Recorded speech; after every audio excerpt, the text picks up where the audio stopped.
ఇక్కడ మీరు చూస్తుంది ఇండియా పాకిస్తాన్ బార్డరు. అసలు భారతదేశం పాకిస్తాన్ మధ్య సరిహద్దు ప్రత్యేకంగా పంజాబ్ రాష్ట్రంలో ఎలా నిర్ణయించబడిందో కూడా మీకైతే వివరంగా చెప్తాను. అలాగే HOC మ్యానర్ ఆఫ్ పార్టీషన్ అంటే ఏంటో కూడా చెప్తాను మీకు. అసలు ముందుగా అయితే 1947లో భారతదేశం విభజన సమయంలో పంజాబ్ రాష్ట్రాన్ని భారత్ మరియు పాకిస్తాన్గా విభజించారు. ఈ విభజనకు ముఖ్య కారణం మతపరమైన జనాభా మాట, అంటే ముస్లింలు, హిందువులు, సిక్కులు ఆధారంగా భూభాగాన్ని అయితే విభజించారు. ఈ విభజనకు రాట్క్లిఫ్ లైన్ అని పేరు పెట్టారు. ఎందుకంటే ఈ సరిహద్దు రేఖను సిర్ సివిల్ రాట్క్లిఫ్ అనే బ్రిటిష్ న్యాయవాది రూపొందించారన్నమాట. అసలు ఈయన్ని ఎందుకు నియమించారు, అసలు ఈయన చేసిన పని వలన ఎవరు ఎంతలా నష్టపోయారు అనేది తెలుసుకునే ముందు ఈయనకి ఇచ్చిన విభజన ప్రక్రియలో ఈయనకి ఇచ్చింది కేవలం 5 వారాల టైంలే. 5 వారాల్లో కేవలం పంజాబ్ సరిహద్దునే కాదు, రాట్క్లిఫ్కు పంజాబ్ మరియు బెంగాల్లను విభజించడానికి 5 వారాలు మాత్రమే సమయం ఇచ్చారన్నమాట. ఆయన అందుబాటులో ఉన్న డేటా, మతపరమైన జనాభా, భౌగోళిక వివరాలు, ట్రాన్స్పోర్ట్ నెట్వర్క్, ఆర్థిక స్థితి ఇవన్నీ పరిగణలోకి తీసుకొని ఆయన పంజాబ్లో హిందూ, ముస్లిం, సిక్ జనాభాను బట్టి కొన్ని జిల్లాలను భారత్కి, మరికొన్ని జిల్లాలను పాకిస్తాన్కి అయితే కేటాయించారు. కొన్ని ప్రాంతాల్లో మతపరమైన మెజారిటీ ఉన్నా కూడా వ్యూహాత్మక అవసరాలపై ఆధారపడి నిర్ణయాలు అయితే తీసుకున్నారు.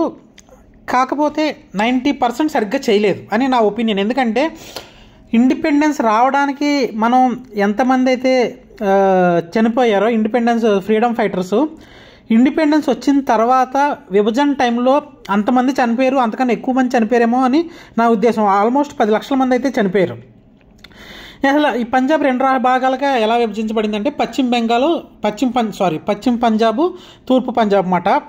తూర్పు పంజాబ్ ఏమో భారతదేశంలో భాగమైంది, వెస్ట్రన్ పంజాబ్ ఏమో అంటే మూగ్, లాహోర్ ఇలాంటి నగరాలతో పాకిస్తాన్లో చేరింది. అసలు HOC మ్యానర్ ఆఫ్ పార్టీషన్ అంటే ఏంటంటే, HOC అనే లాటిన్ పదం, దీన్ని ఒక నిర్దిష్ట అవసరాన్ని తీర్చడానికి తాత్కాలికంగా తీసుకునే నిర్ణయం దాని అర్థం. అంటే అప్పుడు కేవలం వెంటనే విభజన చెయ్యాలి అని ఫాస్ట్గా తీసుకున్న నిర్ణయం. యాక్చువల్గా ఇంతకుముందు వీళ్ళు ఫ్రీడమ్ మూమెంట్లో మేము పాల్గొము అని పాకిస్తాన్ నుంచి మహమ్మద్ అలీ జిన్నా అన్నప్పుడు మనందరం కాంగ్రెస్ వీళ్ళంతా ఏమన్నారంటే ముందు ఫ్రీడమ్ రానివ్వండి, తర్వాత వెంటనే విభజన చేద్దామని అప్పటికప్పుడు ఒప్పందం చేసుకొని తర్వాత అయితే ఈ ప్రొసీజర్ అయితే స్టార్ట్ చేశారు. అసలు ఎందుకు ఇలా జరిగిందంటే, ఫస్ట్ రాట్క్లిఫ్కి ఎక్కువ సమయం అయితే ఇవ్వలేదు, 5 వారాల సమయం ఇచ్చారు. అది కూడా పంజాబ్ బార్డర్, బెంగాల్ బార్డర్ రెండూ డిసైడ్ చేయడానికి. ఇందులో ప్రజల అభిప్రాయాలు కానీ భవిష్యత్తు ప్రభావాలను పెద్దగా పరిగణలోకి అయితే తీసుకోలేదు. ఈ సమయంలో ఉన్న పరిస్థితులను తాత్కాలికంగా పరిష్కరించేందుకు నిర్ణయాలు తీసుకున్నారు. అందుకే విభజన తర్వాత భారీ స్థాయిలో అల్లర్లు, హింసలు అయితే జరిగాయి.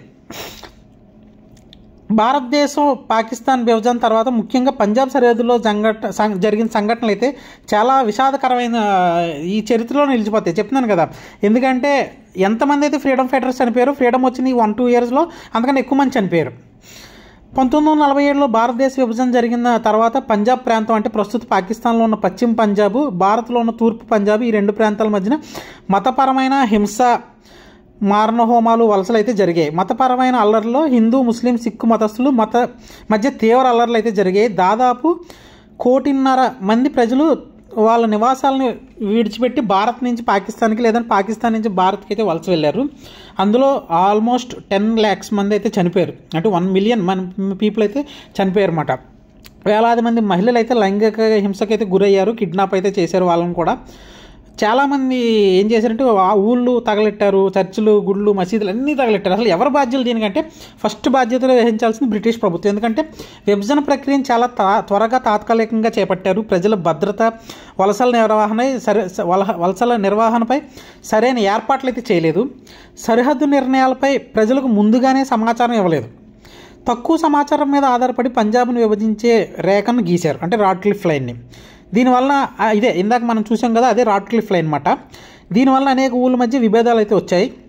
దీనికి కారణం అప్పట్లో ఉన్న నెహ్రూ గారు, వల్లభాయ్ పటేల్, గాంధీ గారు వాళ్ళు విభజన అంగీకరించిన హింసను ఆపలేకపోయారు వాళ్ళంతా.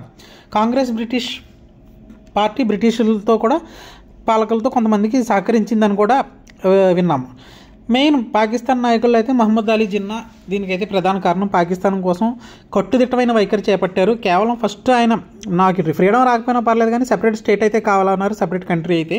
తర్వాత వాళ్ళు జిన్నాని మన ఇండియన్ కాంగ్రెస్ బుజ్జగించి మనకు ముందు ఫ్రీడమ్ రానివ్వండి, తర్వాత ఇదంతా చూసుకుందాం అన్నప్పుడు ఇంకా ఫ్రీడమ్ వచ్చిన వెంటనే వాళ్ళు అసలు ఆగమేఘాల మీద వెంటనే విభజన జరిగిపోవాలని బ్రిటిషర్తో మాట్లాడుకొని ఇలాగ పిచ్చి పిచ్చగా చేశారన్నమాట.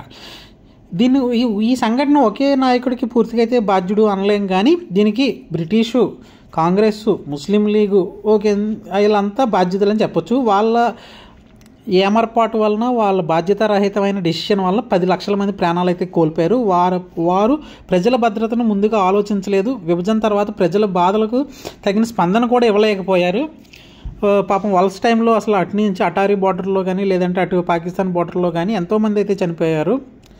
దీనికి సరైన పార్టీషన్ అయితే జరగలేదు అనేది ఇక్కడ వాళ్ళ అభిప్రాయం. కాకపోతే వీళ్ళలోనే ఒకటి ఉంది, మేము విడిపోయామని. చూద్దాం ఏమవుతుందో.